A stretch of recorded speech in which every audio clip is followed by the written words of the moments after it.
Sania super speciality hospital Alwar के सौजन्य से अलवर के एक रिसोर्ट में अस्पताल के निदेशक डॉक्टर तैयब खान के निर्देशन में 12वां मेवात प्रतिभा सम्मान समारोह का आयोजन किया गया। इस सम्मान समारोह में मेवात क्षेत्र के तमाम मेधावी छात्र छात्राओं को मंच के माध्यम से सम्मानित करके उनको नगद प्रोत्साहन राशि, प्रशस्ति पत्र एवं स्मृति चिन्ह देकर सम्मानित किया गया। इस अवसर पर क्षेत्र के समाज सेवी एवं बुद्धिजीवी वर्ग के सैकड़ों लोगों ने हिस्सा लेकर समारोह की शोभा बढ़ाई। मुख्य रूप से कार्यक्रम में उपस्थित भाजपा नेता सुखवंत सिंह, गुरुद्वारा सिंह, सभा के अध्यक्ष श्लोक सिंह मील, मदरसा के इमाम साहब एवं सेंट असलम स्कूल के संचालक फादर ने भी हिस्सा लिया। डॉक्टर तैयब खान ने अपने संबोधन में कहा कि मेवात क्षेत्र में प्रतिभाओं की कमी नहीं है, केवल कमी है तो हमें उन्हें निखारने का होगा। उन्होंने आश्वासन में विश्वास दिलाया कि क्षेत्र में पढ़ने वाले किसी भी मेधावी छात्र या लग्नशील छात्रों के लिए उसके संसाधनों में कोई भी कमी आड़े नहीं आने दी जाएगी। उन्होंने कहा कि एक मुकाम हासिल करने के लिए आज के दौर में कई संघर्षों का सामना करना पड़ता है, यह भली भांति जानते हैं। उन्होंने मेवात के दूर दराज के क्षेत्र से आए छात्र छात्राओं को संबोधित किया, कहा कि वे अपने जीवन में एक लक्ष्य निर्धारित करें जिससे कि वे एक ऊंचे ओहदे पर पहुंचकर देश में समाज की सेवा कर सके। इस अवसर पर उपस्थित लोगों ने शिक्षा क्षेत्र में बच्चों को प्रोत्साहित करने वाले डॉक्टर साहब के इस कदम की काफी सराहना की और साथ ही इस बात की चर्चा रही कि डॉक्टर तैयब जैसे विचार यदि सभी लोगों के हो जाएं, तो वह दिन दूर नहीं जब हमारी युवा पीढ़ी बुलंदियों को प्राप्त करेगी। डॉक्टर तैयब ने बताया कि जब शुरुआती दौर में उन्होंने प्रतिभा सम्मान समारोह का आयोजन किया तो उसमें मात्र 30 बच्चे ही कार्यक्रम का हिस्सा बने, लेकिन आज लगभग 400 मेधावी छात्रों को सम्मानित करने का मौका मिला, जो एक बहुत बड़ी उपलब्धि है, जिससे समाज में बच्चों को प्रतिभा की दौड़ में आगे निकलने की प्रेरणा मिलती है। इस अवसर पर प्रथम आने वाले विद्यार्थियों को 11,000 नगद राशि एवं द्वितीय स्थान प्राप्त करने वाले छात्र छात्राओं को 5100 नगद राशि एवं तृतीय स्थान प्राप्त करने वाले मेधावी छात्र छात्राओं को 3100 राशि दी गई। साथ ही विद्यार्थियों को प्रशंसा पत्र, स्मृति चिन्ह देकर भी सम्मानित किया गया। इस अवसर पर क्षेत्र में दूर दराज से आए शिक्षाविदों, समाज सेवियों एवं मोजिज लोगों ने भी अपने विचार रखते हुए अभिभावकों में बच्चों से आह्वान किया कि वह शिक्षा के क्षेत्र में लोगों को जागरूक करें और शिक्षा रूपी दीप से ही अज्ञानता रूपी अंधेरे को भगाया जा सकता है। इस अवसर पर सरदार बरियाम सिंह, सरदार यशपाल सिंह, मेवात फिरोजपुर झिरका से Mushtaq Ahmad, assistant professor doctor Himanshu Arora सहित सैकड़ों लोगों ने कार्यक्रम में हिस्सा लिया। सम्मेलन है इस तरह का, हम बीच में 2-3 साल नहीं कर पाए थे कोविड की वजह से। इसमें संख्या बढ़ती गई, आज हम करीब 300 बच्चों को कर रहे हैं। शुरुआत में हमारे पास 30 बच्चे थे, तो इनकी संख्या बढ़ती गई।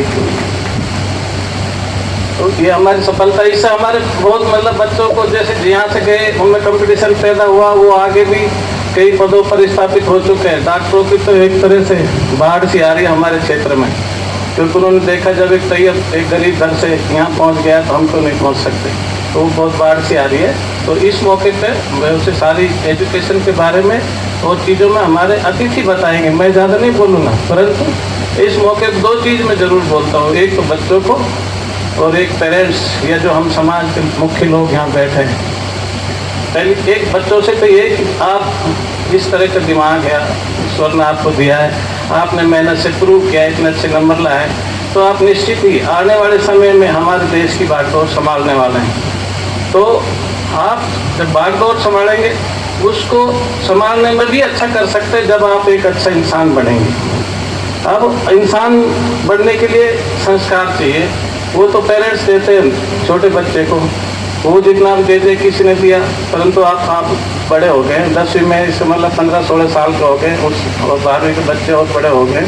तो मैं अभी आपको ये बताना चाहता हूँ कि आप जहाँ भी पैदा हुए हैं वहाँ आप कोई मजहब को फॉलो करते हैं। इंडिया में नास्तिक तो है नहीं, सब आस्तिक हैं, तो फॉलो करते हैं, तो वहाँ धर्म ग्रंथ है, आप उसको पढ़िए और उस पर पढ़कर अपने कार्य में सही रास्ते को अपनाते हुए त्याग की भावना रखिए, तो आप एक अच्छे इंसान के रूप में कार्य करेंगे और जो भी आप कार्य करेंगे उसमें सबको अच्छा से अच्छा फायदा होगा। तो आप जब भी समय मिले, क्योंकि कंपटीशन का ज़माना, अंग्रेज हमको गलत कंपटीशन सिखा के नंबर ज़्यादा लाने का कंपटीशन, एप्टीट्यूड नहीं सिखाया, ज़्यादा नंबर लाने का, उसमें हम बिजी हैं। पर ये भी सुधरेगा। हमारा अब हम स्ट्रॉन्ग होंगे, हम हमारे हर एक चीज़ के बारे में थिंकिंग करेंगे तो एजुकेशन सिस्टम को सुधारेंगे। तो अभी भी हमारे बच्चे को पास टाइम नहीं है, पर कभी भी जब समय निकले, जैसे छुट्टियों के बीच में कभी कोई पेपर हो गया, तो आप कोई भी महापुरुष को, बहुत सारे महापुरुष हैं अपने देश में जिन्होंने देश के लिए कुर्बान किया है, उनको पढ़ें, धर्म ग्रंथ को पढ़ें, तो आपको समझ आएगा कि हमें अपना कार्य कैसे करना है। तो ये करना ही है बच्चों, मैं आपसे ये रिक्वेस्ट करता हूँ, क्योंकि सभी मजहबों की ग्रंथ में अच्छी बात लिखी हुई है। हाँ, बिना पढ़े हम दूसरे को की वजह से वो बहुत परेशान हो गए थे। उन्होंने बहुत की जो इकट्ठे नहीं करता है, तो उन्होंने अपने दिमाग से बहुत राजनीति के बारे में उस दौरान मेरा पढ़ना, चाणक्य जी को मैंने पढ़ा, तो उनके सामने एक समस्या थी उस टाइम जब विदेशी आक्रमण कर रहे थे देश पे, देश पर रहने वाले थे। मुख्य विशिष्ट अतिथि श्री सत्तार खान जी, RS ऑफिसर, जो हमारे पहले यहाँ DTO भी रह चुके हैं और रिटायर हुए हैं, अब जयपुर में रहते हैं। ये समाज सेवा में बहुत ही मतलब लगे ही रहते हैं हमेशा समाज सेवा में। इन्होंने एक बड़ा हॉस्टल बनवाया है, कायम खानी हॉस्टल, जिसमें बहुत दूर दराज के बच्चे वहाँ जाकर अपनी पढ़ाई करते हैं। पंडित राजेंद्र जी को आप सब अलवर वाले तो जानते ही हैं, मनोमार्ग पर जो मंदिर है उसके मेन पुजारी हैं और समाज सेवा में सबसे आगे रहते हैं। ये मैं इनको ऐसे जानने लगा कि ये जब भी कोई बात होती है तो सुबह सुबह फूल देने आ जाते हैं, मुझे इतने एक्टिव हैं पुजारी होते हुए भी। दूसरे हैं हमारे विशिष्ट लोक सिंह, उनके विचार तो आपने भी देख लिया होंगे, सारे उन्होंने बताए, वैसे हमारे धर्म श्लोक उन्होंने विचार व्यक्त कर दिए। हमने तो उनसे कहा था कोई श्लोक या कोई आयत पढ़ के करो, भाषण बाद में कराएंगे। अभी भाषण कराएंगे उनसे, अपन ने कुछ बोल भी दिया है, उससे ही उनके कैरेक्टर के बारे में आप सब जान गए। मौलाना उमर जी चकीमीर मदरसा, जो हमेशा याद रहते हैं